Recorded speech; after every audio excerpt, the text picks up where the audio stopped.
Kayo sa Dios, naghihimo di sa matag usa. Hinungdan ni ining kabuntagaw nagkakayo sa ta. Apan sa mga pulong atong napatalihugan karon mga igsoon, usa sa makayo sa matag usa tungod kay ang pulong sa Ginoo hayop pa ni sa ining iban nga device lapit igsoon. So nining kabuntagon mga ako nga ipabasa sa atong igsoon Jubilin kining basahon nga mo'y ako ipakig pakig-ambisis 1 ka Genesis Kapitulo 1 versikulo 16.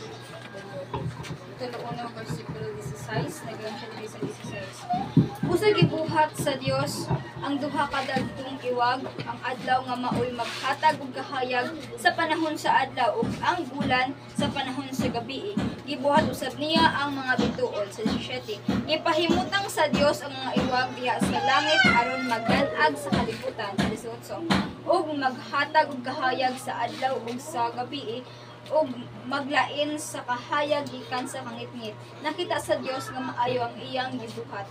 Unya milabay na usab ang kagabion ug miabot ang kabuntagon nga kadto nga ikaupat nga adlaw sa 20. Miingon na usab ang Dios mapuno ang katubigan sa nagkalain-laing mga buhing mananap ug mapuno usab ang mga langgam mapuno usab sa mga langgam ang kahanginan ug nahimo kini busa gibuhat sa Dios ang mga dagkong mananap sa kadagatan ug ang tanang matang sa mananap sa katubigan ug ang tanang matang sa langgam. Atong iya sa 2:7. Genesis 2:7.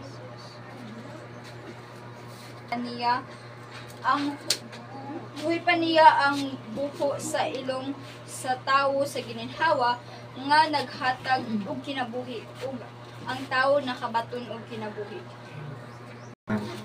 Mahimong uluhan sa ining ato ang panaghiusa ka sa apan sa dili pa nato ni hatagag kinabuhi dadun kamo sa mga pagampo. Dalay gulog mahimayan ikaw Dios ining kabuntagon sa makausapa. Salamat o salamat kayo sa imong kaayo. Nga ikaw nagapakamaayo diya sa matag usa ka namo Lord God. Inuubisan pa sa mga pulong nga among napatalinghugan gikan sa among gitun-an Ginoo salig ug ampo kami nga kanimo Dios nga kini mahimong gabayan sa matag usalang kanamo. Amen. Ginoong Dios nining kautuhon, magabubo ikaw sa iyong panalangin nga ikaw magahatag sa tanang butang nga among kinahanglan sa matag usalang kanamo Dios. Kining tanan among gilauman o gisaligan pinaagi lamang sa ngalan ni Jesus nga personal manluwas. Amen. So igsoon pwede na tang manglingkod. No? So ta ikapoy o kanang sa atong kaugalingon nga igo na ba nga maminaw na sa pulong sa Ginoo. No? So ang Dios mga igsoon maayo ka sa atong kinabuhi. Maayo kayo ang Dios sa atong kinabuhi mga igsoon. So kay ang Dios nganong dili man magapakamaayo tungod kay ang Dios mga igsoon sa tanang butang, sa tanang adlaw, ang Dios unang ihatag sa Dios nato sa matag adlaw kining atong kinabuhi nga molusot o mugawas sa atong ilong sa atong baba mga igsoon. Kay mao ni kadugtong sa atong gibasa nga ang Dios sa unang panahon nga ang Dios nagaplano na sumala sa teksto nga atong napatalinghugan nga ang Dios nagaplano nga matod pa niya buhaton nato ang tao nga sama sa atong dagway. Plano ni sa Dios mga igsoon. O dayon ni atong panahon na nga namatod pa sa Ginoo nga buhaton nato ang tao nga sama sa atong dagway, lalaki man ni or babae. Managdaghan unya sila nga sama sa balas sa kabaybayunan o sama sa bituon sa kalangitan muni saad o mo ni plano sa Dios mga igsoon nga matod pa niya buhaton nato ang tao nga sama sa atong dagway. Amen. O dayon ni atong panahon na kay plano man sa Dios wa gid na sayo ang Dios mga igsoon. O dayon sa kanang sa Genesis 2 kapitulo 2 bersikulo 7 dito na ang Dios mga igsoon ni atong panahon na kay gihuman man niya sulod sa unom ka adlaw ang langit o ang yuta. Ni atong panahon na mga igsoon nagaumol siya og lapok. No? Nagaumol siya og lapok. Nga matod pa niya nga himuon niya ang tao nga sama sa atong kanang sa atong dagway matod pa sa Ginoo. Ha? Himuon niya ang tao nga sama sa iyang dagway, giumol, gikuha niya sa abog. No? Gikuha niya sa abog igsoon. O dayon nga kini human niya nga gikuha nga giumol gikan sa abog matod pa niya. Kanang napurma na. O dayon niingon sa igsoon nga gihuipan sa mga buho ang ilang mga ilong o dayon niingon siya nga maging kalag kang dunay kinabuhi. Ha? So nining atong panahon karon mga igsoon. Hello. Kumaiti sila. So patay ta. Hello. So nining atong panahon. Hello. Hello, Mike. Hello.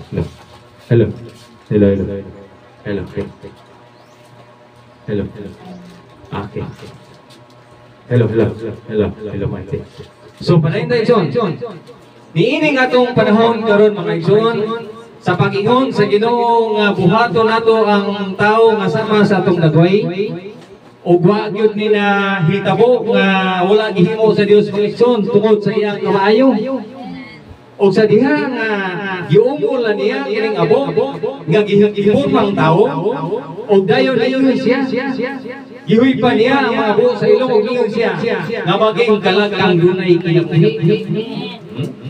Iatong panahon na sa diha nga ang tao nga nahimo na yung tao nga mao ang dagway sa Dios nga mao si Adan ibutang niya diha sa tanaman sa Eden.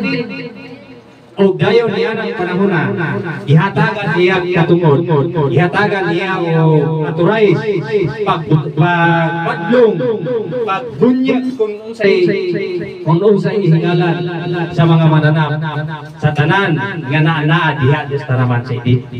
No? So niining atong panahon karon mga igsoon unsa nga dagway ning gisgutan sa atong Ginoo? Ha? unsa ni nga dagway mga igsoon maka-decide bata nga sa atong dagway karon nga kining dagway nga atong gidala-dala mao ba ni or dili ba ni? Ha? Kanya ubos ng alagan mga igsoon, makaingon mo maubo dugay ni dagway sa Ginoo nga kining si Brad Ubos palo-palohon mapog-ilong. Unya si Pastor Iler bawog pong ilong. Amen.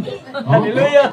Mao ba ni dagway sa Dios nga gisgutan sumala sa iyang paghimo pag-umol sa abog nga ang tao gipormang tao ug iyang giwipan sa bangag sa ilong ug niyo siya maging kalagang dunay kinabuhi. Mao ba ning dagway nga ato gidadala nato mga igsoon? Dili. Unsa man ning dagway? Kay maka kanang sa imong kaugalingon mga igsoon mingon ka sa imong kaugalingon nga unsa man ning dagway nga giporma nga kanang gisgutan sa Ginoo nga kanang buhaton nato ang tao sama sa atong dagway nga sa atong panahon niyan dinhi sa atong presenting panahon nagakalain-laing rasa ang porma sa tao nga samtang nagdaghan sa tibok nga kalibutan nga matud pa sa Ginoo magdaghan kamo sama sa balas nga baybayonan o bituon sa kalangitan. Mao ba ning mga dagwaya? At sa dapit sa Afrika mga igsoon ang dagway sa mga tao dito mga igsoon mga bagis kayo. No, mga bagis kayo. Sa dapit po din sa kanang sa dapit po sa daing lugar, ang mga tao dito doon na say mga gwapo kayong tao. No? O gayong naa sa mga tao mga igsoon nga managbahan. Ha? Mao ba ni dagway sa Dios? Dili. Usaon din dagway ni mga igsoon diya gisgutan sa Dios. Ang Episo 4 versikulo 24 atong ipabasa ni Sis Jubilin o kung saan yung dagwaya mga igsoon. Sa Episo 4 24 Isulog ninyo ang bagong pagkatao nga gibuhat sa Dios sama sa iyang dagway nga makita diya sa matuod nga kinabuhing matarong. Okay. So ang dagway di ay nga gisgutan sa Dios mga igsoon dili ning atong gidala-dala nga atong makita.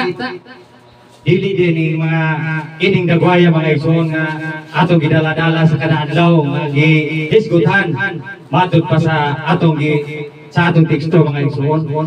Nga ang dagway sa Dios mao nang pagkabalaan ug ang pagkamatarong dili diling dagway nato mga igsoon nga kanunay ni patambor-tag palwag lubi dili ni mao ning dagwaya ang gisgutan sa Dios mga igsoon mao nang dagway sa Dios mao nang pagkabalaan ug ang pagkamatarong. Amen. Di ba?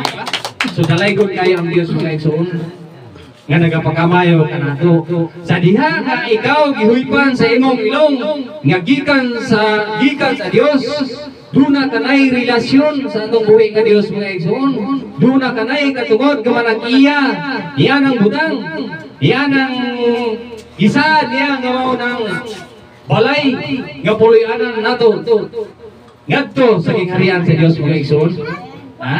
Kinsa may dili nato malipay ana mga igsoon diha bitay pastor nga ako na sinati aning nahimamat ini mga adlaw nga nangagi nga matud pa niya Brad bisan gani ko magilty ko kung moabot ang panahon nga ang Dios magsugat no niya og ang lalino ng mga tao magilty ko kay basig mausa ko ingko nga sayop kayo ang imong pagtuo pastor ngano magilty man ka nga samtang niya kaniini kinabuhian giandam nimo gibanal nimo imong kaugalingon. Ha? Kinsa may nainumdo na to sa mga nangagi nato mga teksto nga kanang ato nga napatalihog ang gikang pastor nga matud pa niya tudloi ug walihi ug hukmi ang imong kaugalingon. Amen. Ha? Hukmi ang imong kaugalingon. Ang ubang termino tudloi wali ang imong kaugalingon. Usa ka mawali sa uban ug dili ka manaway. Oh? Ngano magilty man ka nga pagabot sa Ginoo mahimo ang inandam ang imong kaugalingon. Amen. Dili ka magilty mga igsoon kay imo na ning giandam mintras buhi pa ka. Amen. Uyon ka kung unsay mahitabo nimo tungod kay ikaw nakasinati na sa imong kaugalingon kay ang requirements nga gikan sa Dios. Nahimo man nimo si bala sa nga pagkalingugan kanina. No? Na requirements. No, requirements, pag-alagad, ang atong teksto kanina nga ato na patalingguhan paghatag og kanang laupiring mga tay mao na unang bahin mga igsoon nga ikaw makapanag-iya ni anang isaad sa Dios. Amen. Tungod kay requirements na sa imong kinabuhi. Asawa na mga igsoon, mahinumdum ko nga kanang requirements nga giisgutan sa Ginoo mga igsoon nga mura na siya o kanang mura na siya mahimo unya kang gipasaligan mo sa Dios, no? Gipasaligan ka sa Dios nga pag-ingon sa Ginoo nga magigalag kang dunay kinabuhi ka sa imong buo sa imong ilong nga magigalag kang dunay kinabuhi. Yan ang hangin nga gihatag sa Dios diha kanimo mga igsoon. Mao na nay relasyon, mao nay utang nga ikaw dunay obligado sumala sa Dios o sumala sa ipabuhat sa Dios diha sa matag usa. Mingon niya ang Ginoo sa imuha nga unsa di ko ikanako ang imuhang gugma kanako. Mura pan ba? Mura pod og kanang sistema nga naningwa ka usa sa babae. Ang usa ka babae di ba sa ako ning panahon kining mga dalaga ulitawron wala daw nila wala daw nila ninagi nga mingon dayon pa nga mingon dayon ang usa ka lalaki nga nakakita ka ni mingon pa lang usa ka babae nakakita ko dagat nakakita po kaning awan o nakakita ko ni kay mo sa Dios mingon pud ang babae mingon pud ang lalaki kay pasalik man mao unya na kadako ang akong gugman mo. Salamat po, salamat kay pakadakuha. Tanan akong makita matod pa sa babae, tanan akong makita. Mao di ay kadako sa imong gugman. Nanay salabutan sa inyong relasyon, nanay kasabutan sa panahon nga ang imong gisaad dili nimo tumanon. Unsa may tubo? Dunay masakitan. Dunay masakitan. Dunay masakitan. So ingon na atong kinabuhi mga igsoon sa imong relasyon sa Dios kanimo kanako sa panahon nga ang Dios dili nimo lagaron imong mapasakitan ang Ginoo mga igsoon mga bugo na. Amen. Mga bugo na sa diha nga ikaw magkinabuhi ning kalibutan na kay kanang sa diha nga ikaw ang kinabuhi nga nahimo kang tawo nga gihuipan ka sa Dios. Ang imong kaugalingon dunay pabuhat sa Dios mga igsoon nga sa diha nga ikaw nagkinabuhi nanining kalibutan na nanaw niya balawd ang Dios nga matud pa niya ayaw pagpahiuyon sa mga butang nining kalibutan na o dayon pahilayo ka mo o labi na itawag ko pagsimba mga Diyos. Diba? Mo nay butang nga ang Dios yan ang panahon na mga bugog yun mga bugog yun. So salamat kayo nga kita wala daw tani panahon na kanang paghigugma niya nang gitawag og Dios nga naon niya kanang dako nga Dios nga dagko po kayo saya dagko po kayo purol niya pasimot-simutan niya nato no. Hallelujah. Doon hapit na rabogod ang kuan kanang tawag kalak-kalak igsoon basig mahitabo nato ni mga igsoon nga dunay katigulangan sa una mga igsoon nga ang ilag yung gihimo kay makaayo man yun silang kinabuhi kanang pag-ampo niya ng mga tawanan nga matod pa niya sus ginawin taon si Virgin Maria o si Santos kini nga santosan ni kay nagdulong naming pala kalag-kalag magtanong kining akong gitanong nga humay pasok bantayan ining mga kalaka niyo kini si Senyor San Pedro. Okay. Ako niyang ihalad yung kalag-kalag. Kunya dahil ang iyang gihimo mga igsoon. Samtang siya nag-uman, maayo kay sika na yung humay. Kato pag yung humay nga lubang, pula kayo nga humay, pero gimutong lubgon, lami kayo kay humot, o dayon nga humul-humul. Ingon na siya pagsulti mga igsoon. Kamo niya mga kalaga mo, bantay ninyo ning akong umanga, dili ni duulog upuan, duulog mga maya. Dili ni duulog palagtok. Kay gituhuan man niya nga mutabang yun ang mga tawhana kanang gihisgutan sa Dios sumala sa Biblia. Gisali siya wa niya dato ay ang uma dito wa gyud niya usa amas na kay ang iyang kwintada nga pakabot na ng mga pitsaha hinog na ang iyang humay nga mo iyang gihimo humay. Karon mga igsoon kay pag-adto niya dito sa uma. Ang iyang humay tagas kay uhay pero wala na ilisong kay gikaw sa balagto gikaw sa maya sa uban pa mga puta mga kanang kulaknet nga ningkaw ning dagmol sa iyang humayan karon ning resulta na pagabot na gud sa kalagalag palasibo nga mo naginog tinghalala niingon siya pagsulti nga kamo mga kalaga mo kay wala ninyo bantayan ako ang humayan hala pangawon mo ning ako ang ihalan ninyo nga bigang katol. Mga wala man din. Wala mo yung mga pulot mga talaga mo. No? Muna igihimo niya. Wala mo din mga pulot mga kalaga mo. Wala man yung bantay na akong humayang lubang. Kaya punta nang ihalan ninyo. Ano daw kung magkakawag taro. Pero kay wala man yun bantay. Hala, pangahon mo ang bigang katol. Tarong. Kung magunaw natin mga igsoon. Maayo, dili. Usa ni sa butang. Nga wala na himuti sa Dios. No? Mo ni butang nga wala na himuti sa Dios. Unsa may atong himuon mga igsoon? Nga ang imong relasyon tali nimo og tali sa Dios mapadayon. Mao lamang ang katong-atong napatalingugan kanina. Lamo piring. Tay unang butang, nga kung nahigugma ka sa Dios mga igsoon, higugma abot ang imuha. Amen. Silingan ug imong kaaway, dili ka magdumot. Higugma abot ang imuhang pamilya o asawa. Amen.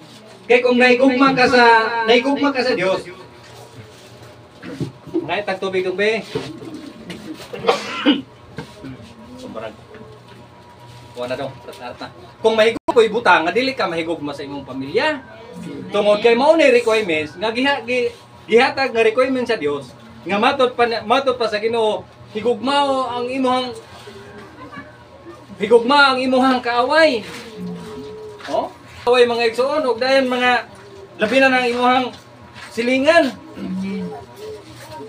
So diyan ang butang nga mga igsoon. Lisod kay nang buhaton sa tao. Nga dunay usa ka tawo nga matud pa niya Ginoo kisa may ako mahimong silingan kining iyabang ang dikit na kog balay. Apan ang Dios niyon siya nga ang imong silingan kanang imuhang kanang ang imong mahimong silingan kanang makigsalo dia sa pagkaon nga iya sa Dios o kanang wa mo'y pakigbingkil. No? So kanang imong silingan mga igsoon nga naa dikit sa imong balay kon imuha nang mga pagbingkilan og dayon nga dili nimo mapasigulian nya nang panahon na mga igsoon sayang kay ang atong panahon sa pagduol diya sa atong buhi nga Dios kung dili nimo mapagsigulian. Sa akong kaugalingon mga igsoon nangandoy ko nga sa tanan na akong napakigbingkilan mga igsoon ako muduol ko niining panahon na karon nga niya nata dinhi niining ato simbahan. Ano man tungod kay kung dili ka makipakig-uli sa tao nga imong gipakigbingkilan mga igsoon, mahinumdum ko ni atong gipakita sa pastor nato nga managtiayon. Ang usa gidawat sa Ginoo nga mo'y nakapanagya sa iyang gisaad, samtang ang usa mga igsoon tuwa sa impierno. Paingon. Ngano man ni? Tungod na gud sa kabutang.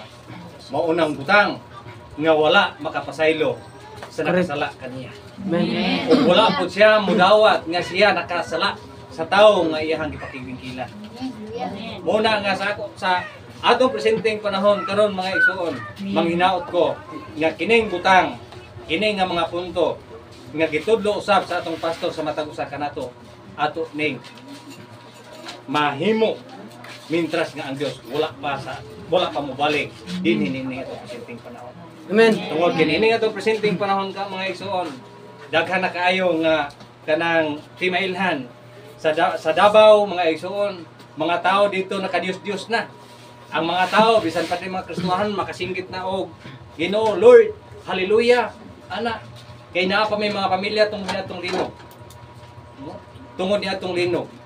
Unsa nakaha kon ang Dios na gud mismo mao na niya ng panahon nga hukman na gito sa Ginoo mga igsoon dili ipaagi ang mga katalagman nga matud pa niya daghanan niya mga atong masaksihan gubat kamatay linog ug matud pa niya dili pa na mo'y katapusan mao pa kanay sinugdanan no matud pa niya usa na kaha kung ang Dios na gyud mao'y naa na gyud dinhi nitong panahon nga hukman na gyud ka mga igsoon di na gyud ka makasinggit og Lord hatagi pa kami panahon Ginoo hatagi pa kami panahon kinaa pa ko'y mga kaigsuonan nga dili sama na ko og kinaiya no?